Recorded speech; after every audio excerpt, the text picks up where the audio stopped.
Welcome back to the next lesson in our course, Basic Beginners FreeCAD for FreeCAD version 1, new and updated for the current release. In this lesson, we're going to explore a different type of operation called a revolve. Additive operations can be compared to the act of forcing material such as clay through a die, extruding it to represent the desired shape's profile. Extruded material doesn't just have to be in a straight line. Let's shift our attention to subjects on the screen. As you can see, the orientation of the subjects point directly upwards.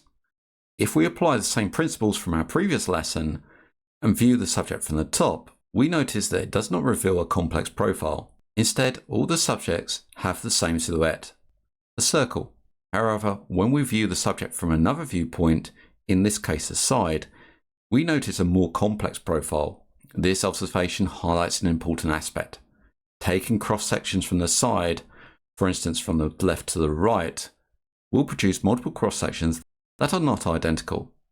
Similarly, if we slice from the top, although all the cross sections will be circular in shape, they would vary in diameter.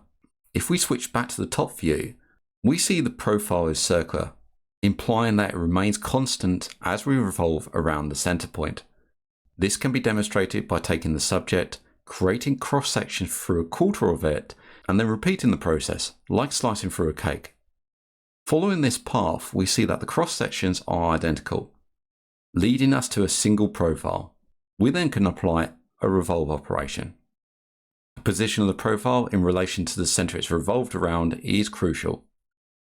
Placing the profile away from the center, as in this subject, will result in a void. Aligning part of the profile with the axis will close the section off. Let's look at the flowchart to identify subjects that are suitable for the revolve. It's important to note that when identifying subjects for revolves, they don't necessarily have to be a full circle. They can range from 1 to 360 degrees. When simplifying the subject, it may be beneficial to think of it as a full circle. We then can identify if the cross sections through the subject are circular.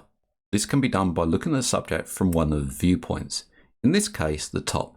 If this is the case, we then examine the side and front profiles. If we spin the subject, these profiles should look the same. From there, we can perform a revolve or groove operation, depending if we want the operation as additive or subtractive.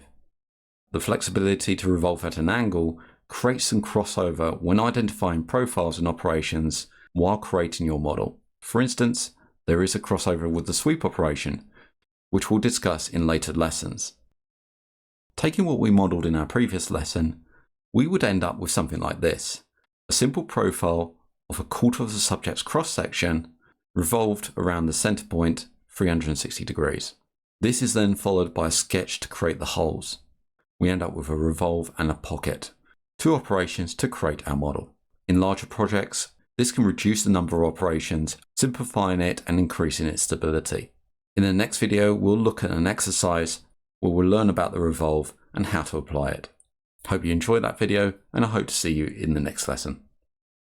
If you like what you see and you want to donate to the channel, then you can do so via Ko-Fi or Ko-Fi at ko-fi.com/MANG0 or via PayPal at paypal.com/paypalme/DarrenBEstone.